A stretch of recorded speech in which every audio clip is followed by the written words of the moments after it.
ஈரோட்டில் 17 வயது சிறுமியை பாலியல் வன்கொடுமை செய்த இளைஞர் போக்சோ வழக்கில் சிக்கினார்.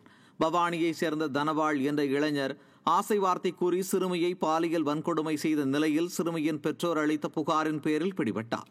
ஸ்டாலின் ஆட்சியில் குழந்தைகள் மீதான பாலியல் வன்கொடுமை சம்பவங்கள் நாளுக்கு நாள் அதிகரித்துக் கொண்டே செல்லும் நிலையில் அப்பா என தனக்குத்தானே பட்டம் சூட்டிக் கொண்ட போட்டோ ஷூட் மாடல் ஸ்டாலின் பெண் குழந்தைகளின் கதறல்களுக்கு என்ன பதில் சொல்லப் போகிறார் என பொதுமக்கள் கடும் ஆவேசமாக கேள்வி எழுப்புகின்றனர்.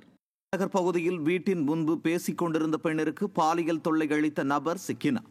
திருவிக்க நகர் பகுதியைச் சேர்ந்த 54 வயது மதிக்கத்தக்க பெண் தனது மகளுடன் பேசிக் கொண்டிருந்த போது அங்கு வந்த சதீஷ்குமார் என்ற நபர் இரு பெண்களையும் ஆபாசமாக பேசியதுடன் 54 வயது பெண்ணின் சேலையை பிடித்து இழுத்து பாலியல் தொல்லை அளித்துள்ளார்.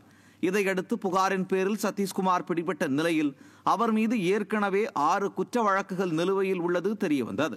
திறனற்ற திமுக ஆட்சியில் ஏவல் துறை குற்றவாளிகளை பிடிக்க தவறுவதால் குற்றவாளிகள் அச்சமின்றி குற்ற சம்பவங்களில் ஈடுபடுவதாக பொதுமக்கள் குற்றம் சாட்டியுள்ளனர்.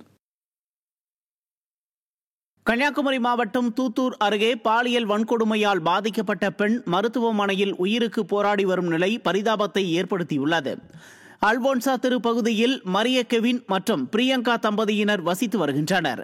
இந்த நிலையில் பிரியங்காவுக்கும் ஆட்டோ ஓட்டுநரான இப்ராஹிம் என்பவருக்கும் திருமணம் கடந்த உறவு இருந்த நிலையில் திடீரென இப்ராஹிம் உடனான பழக்கத்தை பிரியங்கா நிறுத்தியதாக தெரிய வருகிறது.